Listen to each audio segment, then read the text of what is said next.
Much like most other games of competition out there, Dota 2 is a multi-layered video game where the goal in of itself is rather simple: you kill the enemy ancient. It is in fact the very acronym of what Dota 2 stands for in the first place: Defense of the Ancients. You protect yours and try to destroy your enemies in return. This isn't exactly unlike the idea of chess, where the goal isn't how many pieces you manage to take from your opponent, but rather that you have to put the enemy king in a checkmate state, unable to make a legal move. I preface this because this video is about one of the many important integral parts that a player has to go about in order to achieve the end goal of destroying the enemy ancient and winning the game. The video this week is going to cover the aspect of pushing. What is it, how is it done, and how do you as a player use it to your advantage? Let's take a more in-depth look into this core fundamental concept of Dota 2. As the name suggests, pushing is a very fundamental practice of pushing. In the case of Dota 2, this refers to the act of pushing lanes in particular. Every 30 seconds, a creep wave spawns from you and your opponent's barracks, which will follow a very strict path down the 3 lines of the map before clashing with the opponent creep wave, unless something were to obstruct them. If creep waves are left to their own devices, they will effectively cancel each other out and nothing will happen.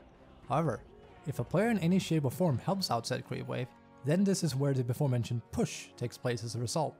You only need as much as just hitting one creep with a single right click, which is enough to stack the favor of the creep clash in your creep's favor. The end result of this will be that your creeps now effectively push further than before, instead of clashing at the very same place every time, which results in, you guessed it, a push. When people in a game of Dota 2 calls for a push, they're very much referring to grouping up and pushing one lane in particular, with the intention of destroying the enemy creep wave, usually with the intent of taking a tower. Some people also use a similar term, shoving a lane, which usually implies that their intent is more to make sure that the enemy creeps aren't wailing away at their structures for free. In a very dynamic and almost poetic way, you can look at Dota 2 as being in a constant state of pushing, if you will. Creeps are constantly doing it no matter what, and it's the players that engage in an artificial game of tug of war that dictates to which effectiveness this pushing is done. Whichever side ends up doing this the best, however, ends up the winner, because inevitably, creeps will push into the enemy base, where their king, or ancient, resides, and once destroyed, leads to victory.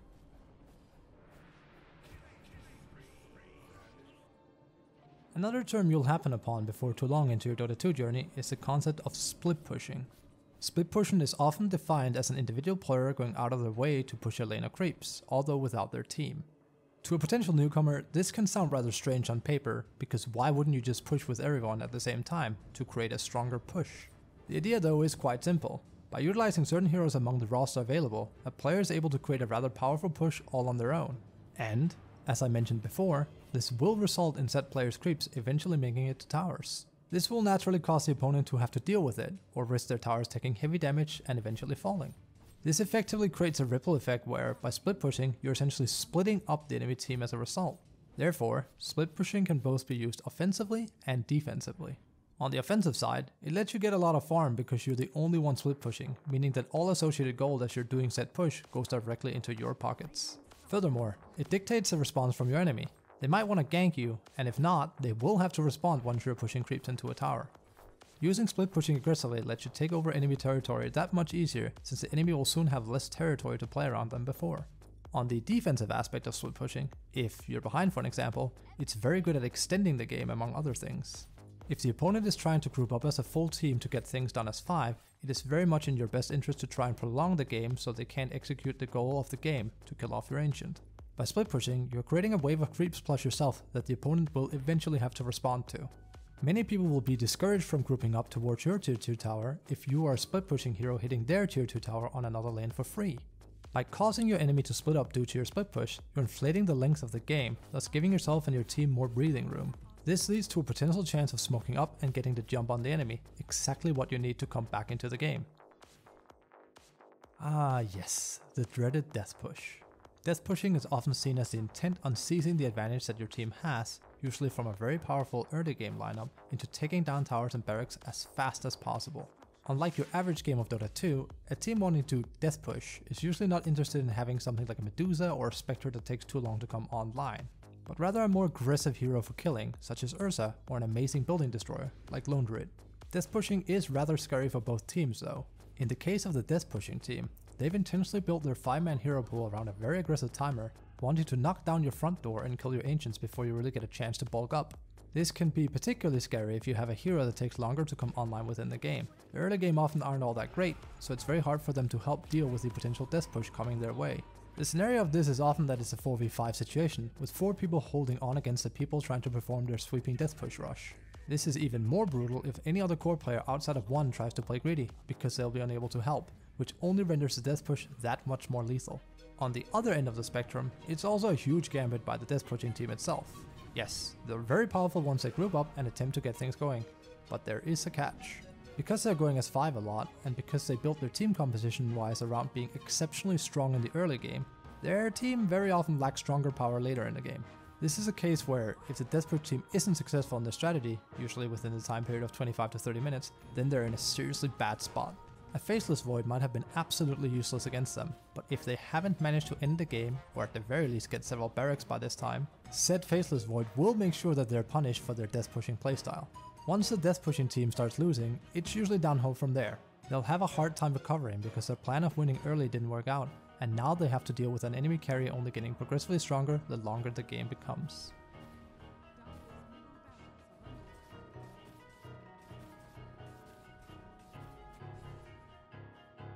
So we've gotten to terms with the various forms of pushing that are available in Dota 2. What heroes then are capable of utilizing this to their advantage? Sure, every hero in the game has the potential to push and help pushing, but some have an easier time to go about it than others. If we're talking about split pushing first, we're looking for heroes that are often fast and able to effectively push quickly and survive when doing so. Heroes such as Nature's Prophet, Anti-Mage, or Reaver, just as an example, are very good at just this because they're able to take down waves on their own very quickly. Able to start a push from seemingly nothing, but also be able to disappear in a flash. This gives them a huge annoyance factor, because you'll have to eventually deal with the split pushing they're doing, but you'd like to double down and kill them in the process, which is easier said than done due to their slippery nature.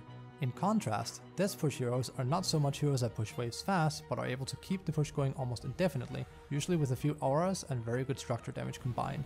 Examples of hero like this are Lone Druid, Visage, Beastmaster. They excel in pushing very powerful against structures, with 2 of them being able to significantly buff the pushing team as well. A death push lineup also often has a form of constant regeneration. This comes in the shape of heroes like Dazzle, Necrophos, or Omni Knight. These heroes are able to keep their allies in tip-top shape, and one team fight or destroy tower just means they can push on with full health. While you can't expect people to fully commit to one strategy in your average solo rank game, you can, by being observant, look at what your team composition is good at and use it to your advantage. Most often, you'll find a decent mix and match on your team that'll often lie somewhere in the middle. You'll push just fine when you're able, and you'll be able to hold back the enemy somewhat with split pushing.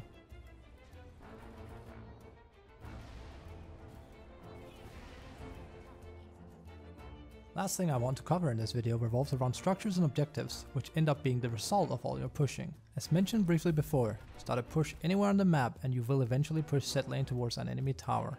This is very important because towers are a vital objective for everyone in a game of Dota 2. By killing off towers, you're effectively denying the enemy a safe zone plus a place where they can reliably teleport to. By denying them this space, they won't be able to come out and farm or push quickly, which is a huge detriment to their chances of winning. The very same thing can be said for the outpost, a very powerful structure residing within yours and the enemy's jungle. Once you've slain the first enemy tier 2 tower, you're able to take over their outpost. On top of denying the experience that they got per minute from the outpost itself, you're denying one of the most important places one can teleport to in the game. If the enemy doesn't have access to the outpost, they often don't have access to the main jungle either.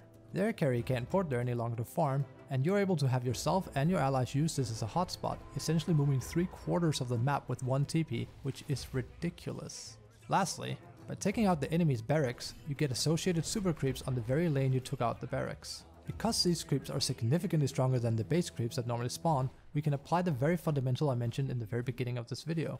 With your creeps now stronger than the opposing enemy creep wave it constantly clashes with, it means there will always be a favorable push going on against the enemy. Very rarely will that lane have to be shoved any longer, because your creeps are just that much stronger than the enemies.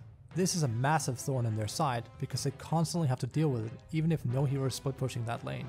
Meanwhile, it tremendously frees up your time to farm or push other lanes to your heart's desire.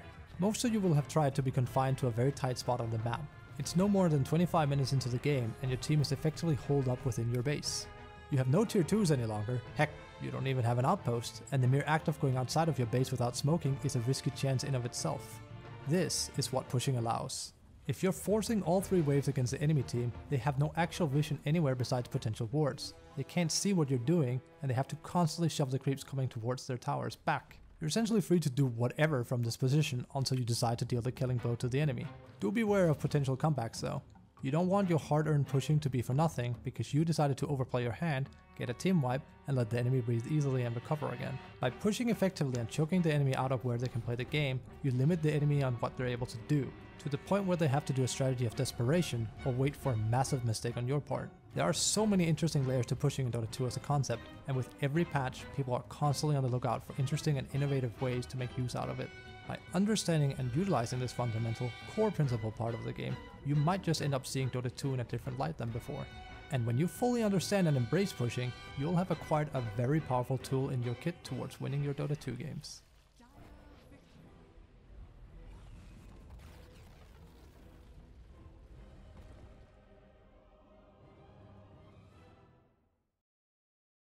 Thanks for watching the video on this rather basic yet important part of Dota 2. As always, I hope you found the information given useful, and if you liked the video, I'd very much appreciate a thumbs up, perhaps even a follow. You can catch me live at twitch.tv/fabkyobashi from Monday to Friday. Come say hi, and by all means ask any questions that you might have. I appreciate your continued viewership. New videos will keep being released on a weekly basis.